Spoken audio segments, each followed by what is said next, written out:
જેનું નામ આપણને વિરામ આપે છે, એવા મૂર્તિ વિરામના તમામ દર્શકોને અહીંયાના હેતથી જય સ્વામિનારાયણ. આજનો આપણો વિષય છે હરિસ્મરણનો પ્રતાપ. ઉપનિષદોમાં કહ્યું છે, હરિ સ્મૃતિ સર્વ વિપત્તિ વિભોક્ષણમ. ભગવાનની સ્મૃતિ એ આપણા તમામ વિપત્તિઓનો ભક્ષણ કરી જાય છે, અર્થાત વિપત્તિઓના સાગરથી સેકન્ડના 6 ભાગમાં આપણને બહાર કાઢી દે છે. ભગવાન સ્વામિનારાયણ હરિચરિત્રનાથ સાગરમાં કહે છે કે લાખ મણ દારૂનો ઢગલો હોય, એક અગ્નિનો તણખો પડે ભસ્મ થઈ જાય. એ જ રીતે આપણામાં લાખ દોષો હોય, કામ હોય, ક્રોધ હોય, લોભ હોય, મદ હોય, મોહ હોય, પણ હરિસ્મરણનો અગ્નિ જ્યારે જલે ત્યારે તમામ દોષો ભસ્મ થઈ જાય છે.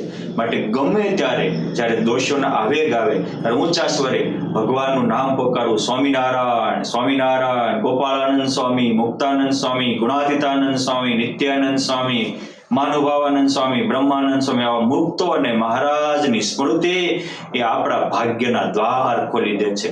એ તમામ દોષોને દહન કરી નાખે છે, આપણા જીવનને ધન્ય બનાવે છે. ભગવાનનું સ્મરણ એ સુધારે છે મરણ. ભગવાનનું સ્મરણ એ આપણા અંતરને કરે છે નિર્વાણ સુધીનું યાત્રા. એટલે જ નિષ્કોળાનંદ સ્વામી કહે છે કે નારાયણ નામનો મોટો મહિમાયા જે જીવહિત અર્થે, એથી મોટું નથી બીજું કાયા જે. એમાં કહ્યું છે સર્વશાસ્ત્ર પુરાણ માયા જે, માટે સમજો સમરો હરિને સદાય જે. શ્વાસોશ્વાસ ભગવાનને સમરો, કામ થઈ જશે. પુરુષોત્તમ પ્રગટનું નામ નિર્ભય નિર્વાણ, જે જન જપ્યા જીભથી તે પામ્યા પદ નિર્વાણ. માત્ર હરિનામના જપથી અનેક ઉચ્ચ ગતિને પામ્યા છે. હરિસ્મરણ માટે જેને જેટલું લખ્યું એ પરમ સત્ય છે. હરિ સ્મૃતિથી તમામ કામ સિદ્ધ થાય છે. એકવાર કરીને જોઈ તો જુઓ, અપનાવો તો ખરા, અનુભવ ન થાય તો કહેજો. જેને પ્રહલાદે હરિસ્મરણ કર્યું તો એને પર્વત ઉપરથી ફેંકી દીધા, ત્યાં રક્ષા થઈ. સમુદ્રમાં ફેંક્યા, ત્યાં રક્ષા થઈ. કાળા નાગના ઝેરથી રક્ષા થઈ. ગુણાતીતાનંદ સ્વામી કે આ ભગવાનનું સ્મરણ એવું છે કે કાળા નાગનું ઝેર ઉતરી જાય, વજ્રસાર જેવી વાસના બળી જાય, જીવ છતાં દેહરૂપ મટીને બ્રહ્મરૂપ કરી દે. આ હરિનામના સ્મરણનો પ્રતાપ છે. સ્મરણ એકતાર હોવું જોઈએ. એકતાર સ્મરણનો જ મોટો મહિમા છે. ગુણાતીતાનંદ સ્વામી કે જેમ 200 મારફાડ ઘોડા દોડ્યા જતા હોય તો કોઈ વચમાંથી નીકળી ન શકે, એમ એક માત્ર સ્વામી કે એક પહોર સુધી એકતાર સ્વામિનારાયણ સ્વામિનારાયણ સ્મરણ કરો. કોઈના બાપની તાકાત નથી કે દોષ પણ આપણામાં રહી શકે. આ ભજનની તાકાત છે, સ્મરણની તાકાત છે.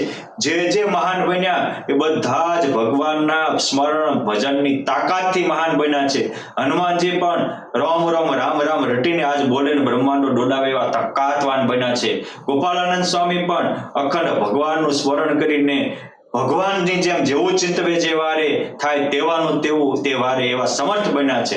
જેમ તમામ નદીઓમાં ગંગાજી પવિત્ર છે, તમામ પર્વતોમાં હિમાલય શ્રેષ્ઠ છે, એમ તમામ સાધનાઓમાં ભગવાનના સ્મરણ રૂપી સાધના શ્રેષ્ઠ છે, બેસ્ટ છે અને પરમાત્માને પામવાનો ટૂંકો રસ્તો છે. માટે જે કોઈ મોટા થયા એના સ્મરણને પ્રતાપે મહાન બન્યા છે. ભગવાન પણ સ્વયં ગીતામાં કહે છે કે અનન્ય ચિંતયંતો મામ યે જના પર્યુપાસતે તેષામ નિત્યાભિયુક્તાનામ યોગક્ષેમમ વહામ્યમ. ભગવાન જે પોતાના અનન્ય ભાવે ચિંતન કરતા હોય એના યોગ અને ક્ષેમ બેયનું વહન કરે છે. જે રીતે સબરીને સુદામાના યોગને ક્ષેમનું વહન કર્યું, જે રીતે જનકને જયદેવના યોગને ક્ષેમનું વહન કર્યું, જે રીતે મીરાબાઈને નરસિંહ મહેતાના યોગને ક્ષેમનું વહન કર્યું, જે રીતે દાદા ખાચરને પર્વત બાપાના યોગને ક્ષેમનું વહન કર્યું, જે રીતે મોટી બા લાડુબાના યોગક્ષેમનું વહન કર્યું, જે રીતે 500 પરમહંસના યોગક્ષેમનું વહન કર્યું, એમ આપણે પણ જો હરિસ્મરણમાં લાગી જઈશું તો આ લોકની ચિંતા તો ભગવાન લેશે જ, પરલોકના દ્વાર પણ ખોલી દેશે. માટે આવો હરિ સ્મરણનો મહાપ્રતાપ છે. ઉકળતું દૂધ કોઈ રીતે શાંત થાય નહીં, પણ એમાં એક ગ્લાસ પાણી રેડી દો એટલે તરત શાંત થઈ જાય. એમ જ્યારે આપણામાં ક્યારેક કામના, ક્રોધના, લોભના આવેગ આવે એ શાંત ન થાય, પણ હરિનામ સ્મરણ રૂપી ઠંડુ પાણી મૂકી દો, તમામ દોષો શાંત થઈ જશે અને જીવનમાં ધન્યતા અનુભવાશે, પૂર્ણતા અનુભવાશે, કુટુંબ ક્લેશ મટી જશે, ક્રોધ જીતાશે, કામ જીતાશે, લોભ જીતાશે, મોહ જીતાશે, માન જીતાશે. અરે મારા બાપ દેહાભિમાન જીતીને છતાં તે બ્રહ્મરૂપ પણ બની જવાશે. માટે એકવાર હરિસ્મરણની ધૂની લગાવી તમારા જીવનને ધન્ય ધન્ય બનાવો, એ જ આપ સૌ પાસે શુભકામનાઓ છે. અસ્તુ. જય સ્વામિનારાયણ.